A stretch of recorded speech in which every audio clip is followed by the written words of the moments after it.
What's up, guys? So obviously now you guys have seen me do the ball python setups, the Argus monitor, the bearded dragons. Now it's time for iguanas. And this is iguana, otherwise known as the green iguana.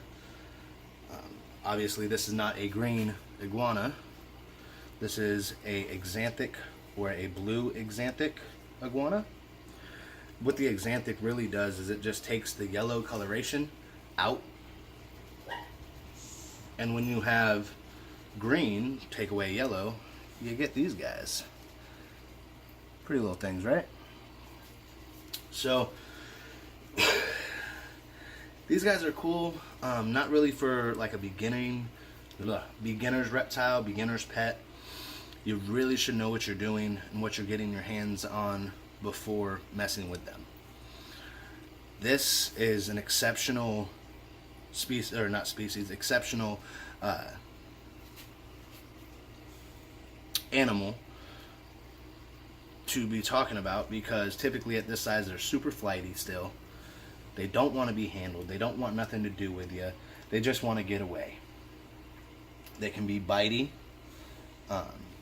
whatever it takes for them to be able to get away. Now he's in shed, that's why he's got that gray coloration on him.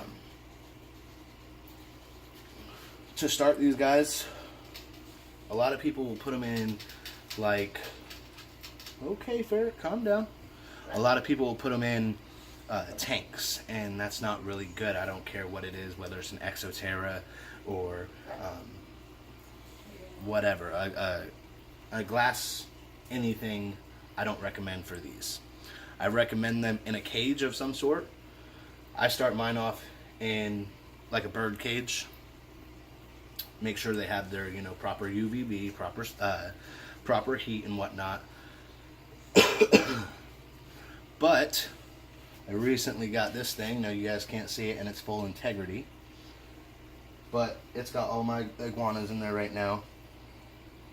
It's not a finished product, but it's not going to be what they can actually be fully grown and live in. I'm going to have to build another enclosure, obviously, because these guys get big.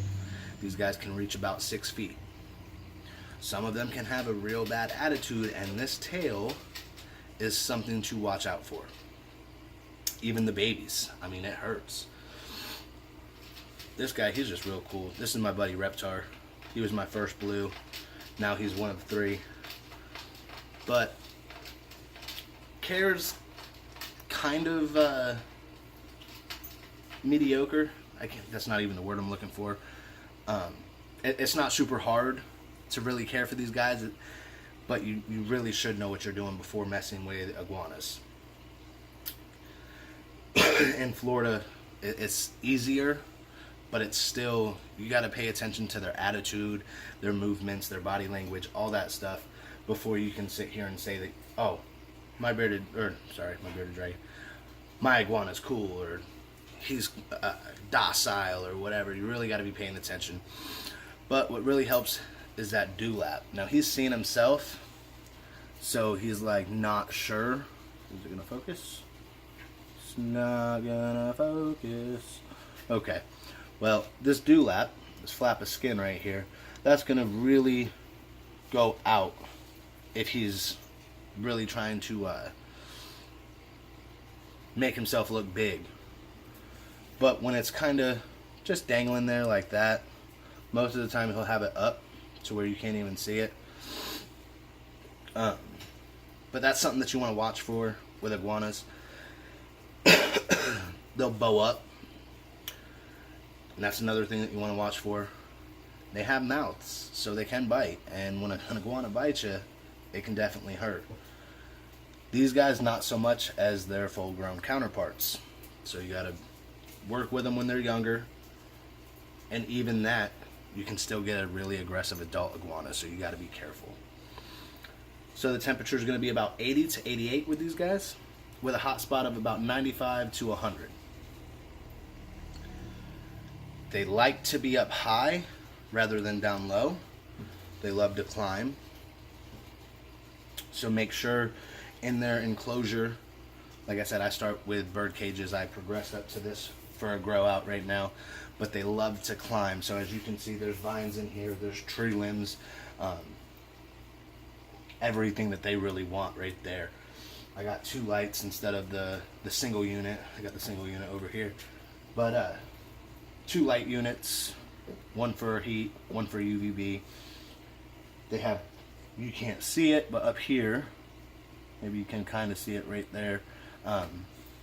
They got a log that they can rest on to get even warmer if they want to.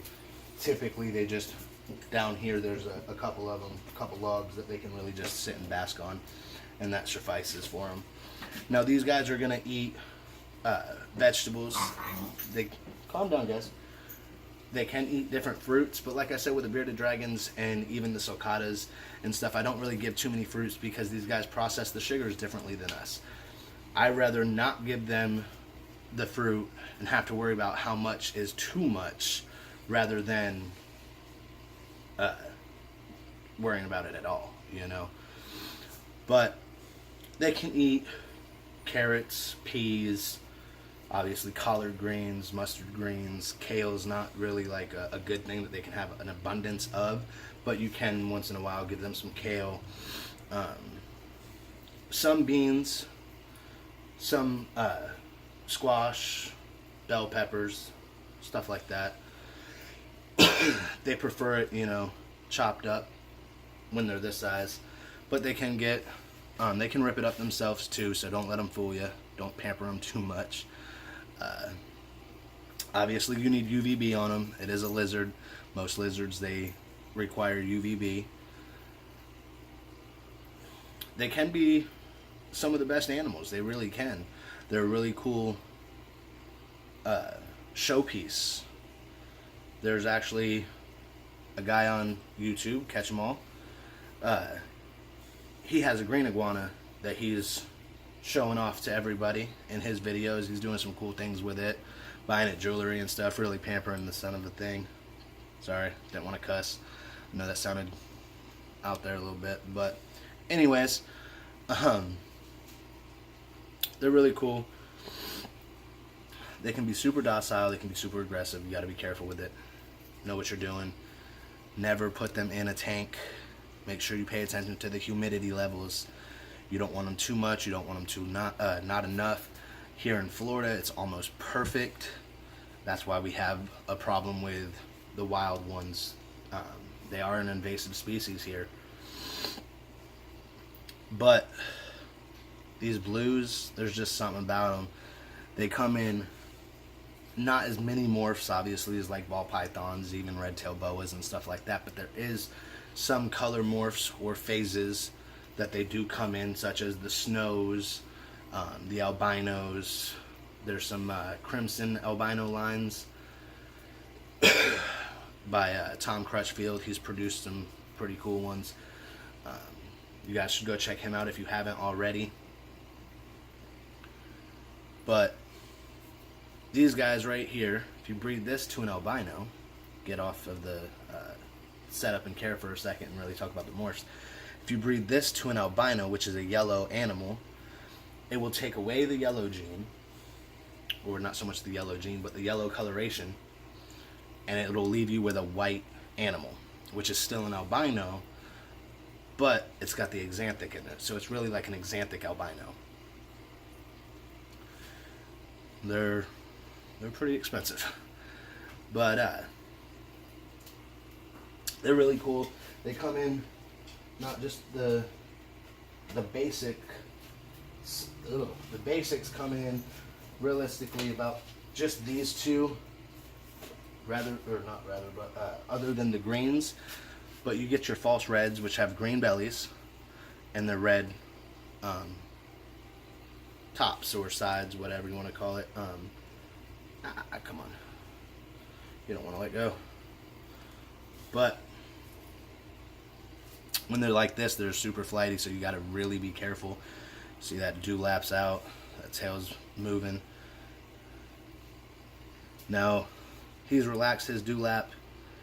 He's got his out. He's not trying to be handled. He wants to get away. but I just really want to focus that. It's like a rusted color, like a rusted red. Now these guys can get prettier as they get older. They can dull out as they get older as well. So it just depends on the genes from the parents. Obviously, it's really like anything else.